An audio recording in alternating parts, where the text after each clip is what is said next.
आगे बुआ जानबूझकर थिप से मिलने के लिए हॉस्पिटल आती है ताकि वो करण को जला सके। तो करण जब बुआ को हॉस्पिटल में देखता है तो उसे बहुत ही बुरा लगता है और वो बुआ को टॉन्ट मारता है और कहता है, तुम एक पराये मर्द के लिए खाना लेकर जा रही हो जो कि तुम्हारा हस्बैंड भी नहीं है, और जो तुम्हारा हस्बैंड है तुम उससे बात भी नहीं कर रही, यहाँ तक कि किसी और के लिए उसे इग्नोर कर रही हो। तो बुआ जब करण के मुंह से ऐसी बातें सुनती है वो पूरी तरह से दंग रह जाती है, पर वो करण को पलटकर कोई जवाब नहीं देती और वहाँ से चली जाती है। तो करण ये सब देखकर पूरी तरह से जेलस हो जाता है। आगे बुआ थिप से मिलने के लिए जाती है तो थिप को लगता है कि शायद कभी उससे मिलने के लिए आई है, लेकिन जब वो बुआ को देखता है तो वो सैड हो जाता है। बुआ कहती है, मेरी मॉम ने तुम्हारे लिए सूप भेजा है, इसे पीकर तुम्हें अच्छा लगेगा। तो थिप कहता है थैंक यू और अपनी मॉम को मेरा हेलो कहना। तो बुआ कहती है, थिप तुम्हें क्या हो गया, तुम्हारा मुंह इस तरह क्यों लटका हुआ है, कहीं तुम कवि का इंतजार तो नहीं कर रहे। तो थिप जब ये बात सुनता है तो वो बुआ से पूछता है, तुम्हें कैसे पता चला कि अब मैं कवि को पसंद करने लगा हूँ। तो बुआ कहती है, जब तुम दोनों का ब्रेकअप हुआ था तभी मुझे तुम्हारे बिहेवियर से ही पता चल गया था कि तुम अब कवि को पसंद करने लगे हो। अगर तुम उसे पसंद करते हो तो जाकर उसे अपने दिल की बात क्यों नहीं कह देते। तो थिप कहता है, मैंने बहुत कोशिश की उसे समझाने की और उससे अपने दिल की बात करने की भी, लेकिन वो मेरी बात सुनने को तैयार ही नहीं है। उसे लगता है कि मैं उसे फिर से धोखा दे रहा हूँ और उसे चीट कर रहा हूँ। उसे मेरी कोई परवाह नहीं है। अगर उसे मेरी परवाह होती या वो मुझसे जरा सा भी प्यार करती तो वो मुझे हॉस्पिटल में मिलने के लिए जरूर आती। तो बुआ कहती है, थिप तुम्हें गलत लग रहा है, कभी तुमसे बहुत प्यार करती है, बस वो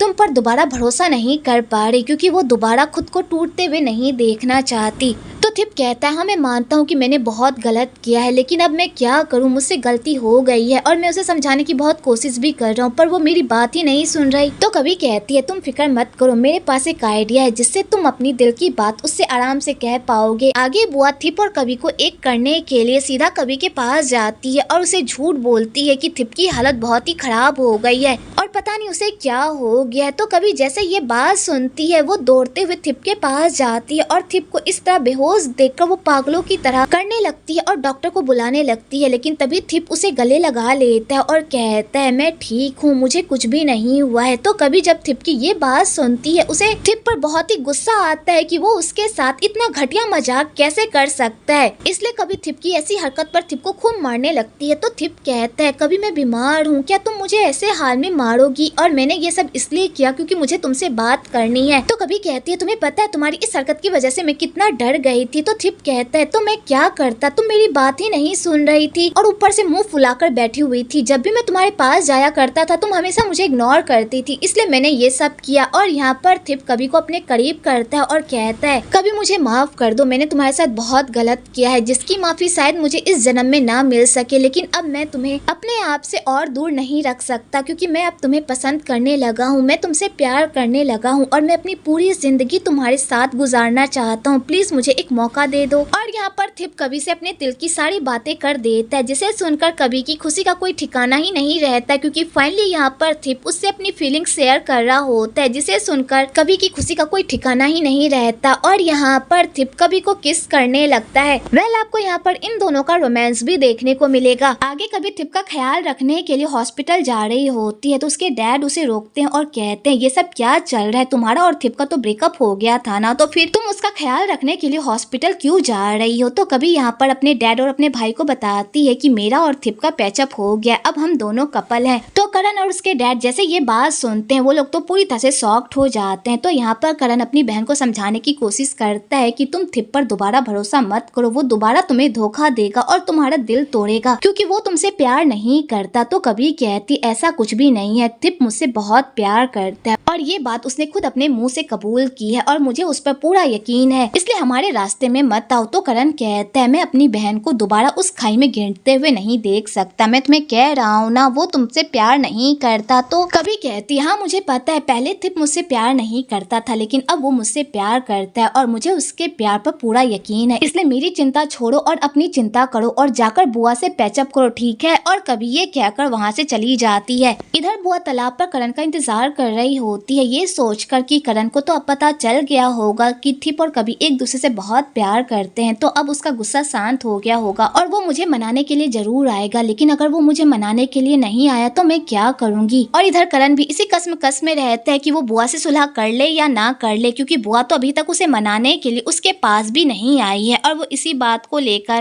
टेंशन में रहता है। लेकिन फिर भी वो बुआ को मनाने के लिए तालाब के पास जाता है, लेकिन उसके जाने से पहले ही बुआ वहां से निकल गई होती है, जिस वजह से वो काफी सैड हो जाता है क्योंकि उसे यहाँ पर ये लगता है कि बुआ थिप से मिलने के लिए हॉस्पिटल गई होगी। इधर बुआ करण से मिलने के लिए तबेले में आती है, जहाँ पर उसकी मुलाकात वकुल से हो जाती है। तो वकुल उसे बताती है कि करण कुछ देर पहले तो यहीं पर था, लेकिन पता नहीं अब कहाँ चला गया। अगर तुम्हें उससे कुछ बात करनी है तो तुम यहाँ पर बैठकर उसका इंतजार कर सकती हो। तो बुआ कहती है इसकी कोई जरूरत नहीं है और बुआ मुंह फुलाकर वहाँ से चली जाती है, क्योंकि वकुल और करण की नजदीकियां उससे बिल्कुल भी बर्दाश्त नहीं होती। इधर सोई अपने डैड से मिलने के लिए जेल में आती है और अपने डैड की ऐसी हालत देखकर फूट फूट कर रोती है। तो उसके डैड कहते हैं तुम फिक्र मत करो, मैं बहुत जल्द यहाँ से बाहर आ जाऊंगा, अब तुम घर जाओ। तो सोई घर जा रही होती है कि तभी वहाँ पर करण आ जाता है। तो यहाँ पर करण सोई को कहता है मैं चाहता हूँ कि तुम चैट के खिलाफ गवाही दो, क्योंकि चैट के सारे कारनामों के बारे में तुम लोगों को बहुत ही अच्छे से पता है, इसलिए मैं चाहता हूँ कि तुम मेरी हेल्प करो। तो सोई कहती है मैं तुम्हारी हेल्प क्यों करूँ, जबकि मुझे पता है कि मेरे डैड को जेल के पीछे भेजने वाले तुम हो। तुम्हारी वजह से मेरे डैड आज सलाखों के पीछे हैं, जिसके लिए मैं तुम्हें कभी भी माफ नहीं करूंगी। और ये सब करने के बावजूद तुम मुझसे हेल्प मांगने के लिए आए हो। तो करण कहता है सोई प्लीज हमारी हेल्प कर दो, तुम्हें पता है कि चैट ने गाँव वालों के कितनी बड़ी धोखेबाजी की है और तुम ही हो जो इन सारे मामलों की गवाही दे सकती हो, प्लीज मेरी हेल्प करो। तो सोई कहती है तुम मेरी हेल्प चाहते हो ना, तो इसके बदले तुम्हें भी मेरी हेल्प करनी होगी। पहले मेरे डैड को जेल से बाहर निकालो, उसके बाद ही मैं तुम्हारी हेल्प करूंगी। और सोई ये कहकर वहाँ से चली जाती है। आगे चैट पूरे गाँव वालों पर केस कर देता है कि अगर उन्होंने सही टाइम पर उसके पैसे नहीं लौटाए तो उन लोगों को अपनी जमीन देनी होगी, जिस वजह से सारे गाँव वाले काफी परेशान रहते हैं। तो करण यहाँ पर सारे गाँव वालों को शांत करता है और कहता है आप लोग फिक्र मत कीजिए, हम इस प्रॉब्लम का कोई ना कोई सोल्यूशन निकाल ही लेंगे, हम उस चैट को जीतने नहीं देंगे। आगे करण वकुल के पास जाता है और कहता है हमें चैट के खिलाफ जल्द से जल्द कोई सबूत ढूंढना होगा, क्योंकि अगर हमने सबूत नहीं ढूंढा तो वो सारे गाँव वालों को बर्बाद कर देगा। तो वकुल कहती है चैट को सबक सिखाने का बस अब एक ही तरीका है, हमें जल्द से जल्द उस लेजर को चैट के पास से हथियाना होगा, क्योंकि उसी लेजर में चैट के खिलाफ वो सारे सबूत है जिससे हम चैट को गुनहगार साबित कर सकते हैं। लेकिन उस लेजर को पाना इतना भी आसान नहीं है, क्योंकि चैट उस लेजर को एक लॉकर में रखता है और उस लॉकर की चाबी हमेशा उसके गले में ही रहती है। लेकिन तुम फिक्र मत करो करण, मैं उस लेजर को तुम्हारे पास लेकर आऊंगी। तो करण कहता है लेकिन इसमें वकुल बहुत ही रिस्क है और मैं तुम्हें खतरे में नहीं डाल सकता। तो वकुल कहती है तुम मेरी फिक्र मत करो, चैट को मुझ पर बिल्कुल भी शक नहीं हुआ है, तो मैं आराम से ये काम निकाल लूंगी, बस तुम मेरे पीछे ही रहना। इधर बुआ भी उन दोनों को एक साथ देख लेती है और उन दोनों को एक साथ देखकर उसे फिर से गलतफहमी हो जाती है, जिस वजह से वो करण से फिर से बात नहीं करती और रोते हुए वहाँ से चली जाती है। आगे वकुल चैट से मिलने के लिए उसके घर जाती है और एक सुनहरे से मौके का फायदा उठाकर सीधा चैट के कमरे में घुस जाती है और उसके लॉकर को खोलकर उस लेजर को ढूंढने लगती है, जिससे वो चैट को गुनहगार साबित कर सकती है। और वो पूरी कोशिश करती है और उसके हाथ वो लेजर भी लग जाता है। तो वकुल उस लेजर को लेकर वहाँ से जा ही रही होती है कि तभी वहाँ पर चैट सोई के साथ वकुल को रंगे हाथ पकड़ लेता है। तो सोई कहती है मैंने तुम्हें पहले ही कहा था कि ये लड़की भरोसे लायक नहीं है, लेकिन तुमने मेरी बात पर यकीन नहीं किया। तो चैट कहता है वकुल तुमने मेरे साथ ऐसा क्यों किया, मैंने तुम पर इतना भरोसा किया था, पर तुमने मेरे साथ क्या किया, तुमने उस गवार के प्यार में आकर मेरे साथ इतना बड़ा धोखा किया। आखिरकार मेरे प्यार में ऐसी क्या कमी रह गई थी जो तुम मुझे जरा सा भी प्यार नहीं कर पाई। तो वकुल कहती है क्योंकि मैं तुम जैसे घटिया इंसान से कभी भी प्यार नहीं कर सकती, चाहे तुम कुछ भी कर लो पर मेरे दिल में अपने लिए कभी भी जगह नहीं बना पाओगे। तो चैट को इस बात पर बहुत ही गुस्सा आ जाता है और वो वकुल को खींचकर एक थप्पड़ मारता है, जिससे वकुल पूरी तरह से बेहोश हो जाती है। तो सोई जब ये सब कुछ देखती है वो पूरी तरह से डर जाती है। आगे सोई वकुल का ट्रीटमेंट करती है। तो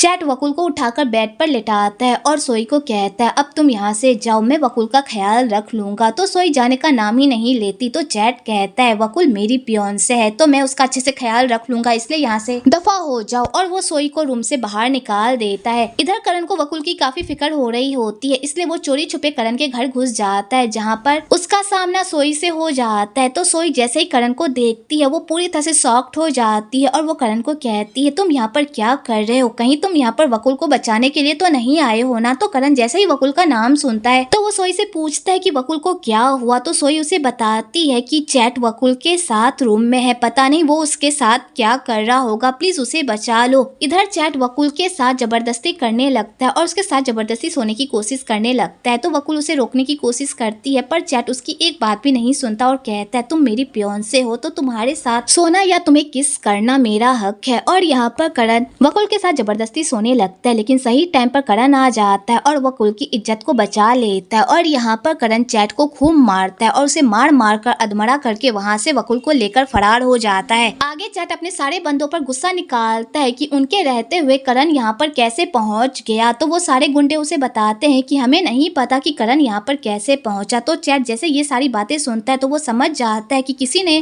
तो करण की हेल्प की है। तो वो सीधा सोई के पास जाता है और सोई से पूछता है कि क्या तुमने करण को वकुल के बारे में बताया था, क्या तुमने करण की हेल्प की। तो सोई कहती है हाँ मैंने करण की हेल्प की, क्योंकि मैं वकुल के साथ कुछ भी गलत होते हुए नहीं देख सकती। हाँ मैं उससे नफरत करती हूँ, लेकिन मैं इतनी भी बुरी नहीं हूँ कि किसी भी लड़की के साथ कुछ भी गलत होते हुए देख सकूं। तो चैट को इस बात पर बहुत ही गुस्सा आता है और वो सोई को खींचकर एक थप्पड़ मारता है और कहता है तुमने वकुल को तो बचा लिया, लेकिन खुद को मुझसे कैसे बचा पाओगी। तुमने वकुल को यहाँ से भगाया है ना, तो अब इसका हर्जाना तुम्हें ही चुकाना पड़ेगा। और यहाँ पर चैट जबरदस्ती सोई के साथ सो जाता है और बेचारी सोई चिल्लाती रहती है पर कोई भी उसकी हेल्प करने के लिए नहीं आ पाता। इधर बुआ को भी करण और वकुल के बारे में सब कुछ पता चल जाता है, तो वो करण से मिलने के लिए चली जाती है। इधर करण वकुल का बहुत ही अच्छे से ख्याल रख रहा होता है, क्योंकि वकुल को काफी चोट लगी होती है कि तभी वहाँ पर बुआ आ जाती है और उन दोनों को इतने करीब देखकर उसे बहुत ही जलन होती है। आगे बुआ करण से पूछती है तुमने और वकुल ने ये प्लान कब बनाया और तुमने इस बारे में हमें क्यों नहीं बताया। तो करण कहता है मैंने तुम्हें इस बारे में बताने की कोशिश की थी, लेकिन तुमने मेरी बात ही नहीं सुनी। तो बुआ कहती है झूठ बोलना बंद करो,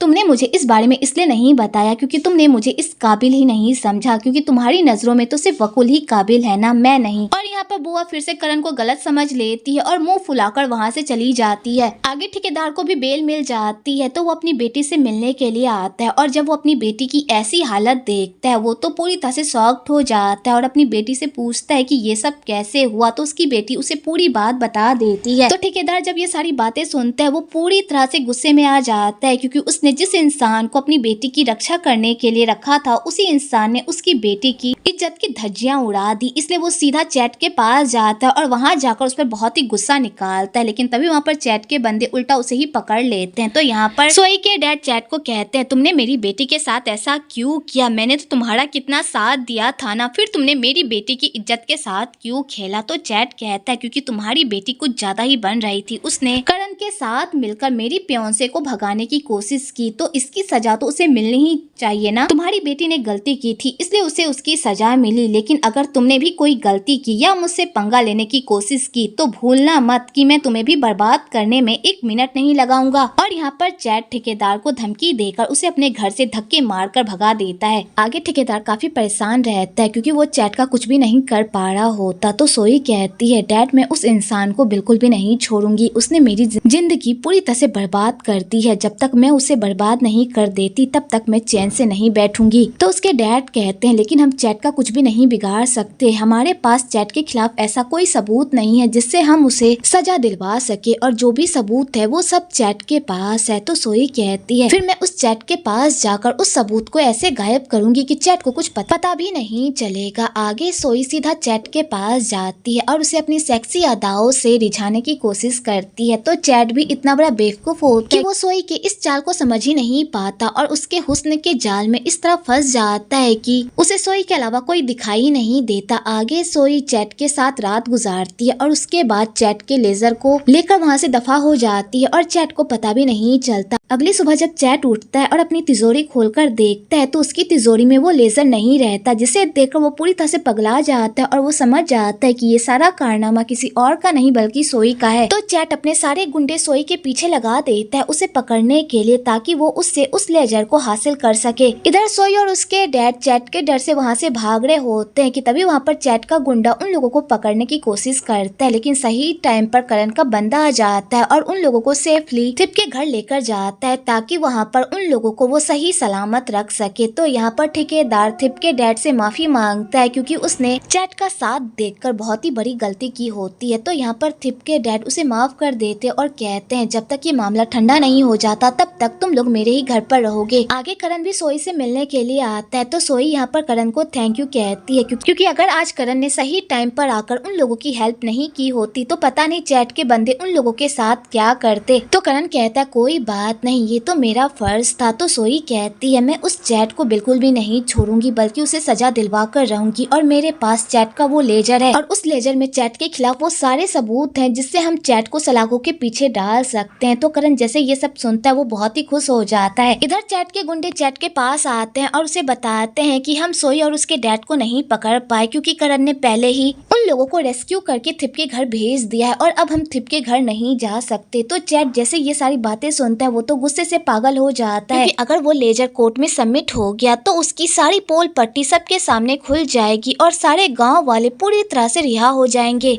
आगे करण वकुल को वो लेजर देता है और कहता है कि तुम इस लेजर को लेकर अपने घर वापस चली जाओ क्योंकि तुम्हें भी पता है कि यहाँ पर इस लेजर को रखना खतरे से खाली नहीं है, इसलिए इसे अपने साथ लेकर जाओ और जब कोर्ट की सुनवाई होगी तब तुम इसे कोर्ट में सबमिट करवा देना। तो वकुल करण के कहे अनुसार अपने घर वापस जाने लगती है लेकिन वो जाने से पहले बुआ को समझाती है कि करण से इस तरह नाराज होना बंद करो, वो तुमसे बहुत प्यार करता है। तो बुआ कहती है अगर वो मुझसे इतना ही प्यार करता है तो वो मुझे मनाने के लिए क्यों नहीं आया। तो वकुल कहती है बुआ तुम्हें नहीं पता कि एक तरफा प्यार कैसा होता है। करण तुमसे बचपन से प्यार करता है लेकिन तुमने कभी भी करण की तरफ ध्यान नहीं दिया और जब उसने तुमसे अपने प्यार का इजहार किया तब भी तुमने उसकी बात पर यकीन नहीं किया जिस वजह से उसका दिल पूरी तरह से टूट गया है। इसलिए अब तुम्हारी बारी है कि तुम उसे मनाओ और उसे अपने प्यार पर यकीन दिलवाओ। और वकुल ये कहकर वहाँ से चली जाती है। आगे करण वकुल को बस स्टैंड तक छोड़ने के लिए जा रहा होता है तो यहाँ पर वकुल करण को समझाती है कि बुआ से नाराज होना बंद करो और जाकर उससे सुलह कर लो कि उसका भी दिल तुम्हारे बिना बिल्कुल भी नहीं लग रहा, जैसा तुम्हारा हाल है वैसा ही उसका हाल है, इसलिए प्लीज लड़ाई झगड़ा बंद करो और जाकर एक दूसरे से सुलह कर लो। और वकुल अपने दिल पर पत्थर रखकर वहाँ से चली जाती है क्योंकि वकुल करण से बहुत प्यार करती है पर करण ने कभी भी उसे उस नजर से नहीं देखा होता जिस वजह से बेचारी का दिल पूरी तरह से टूटा हुआ होता है, लेकिन वो चाहकर भी अपने लिए कुछ भी नहीं कर पा रही होती।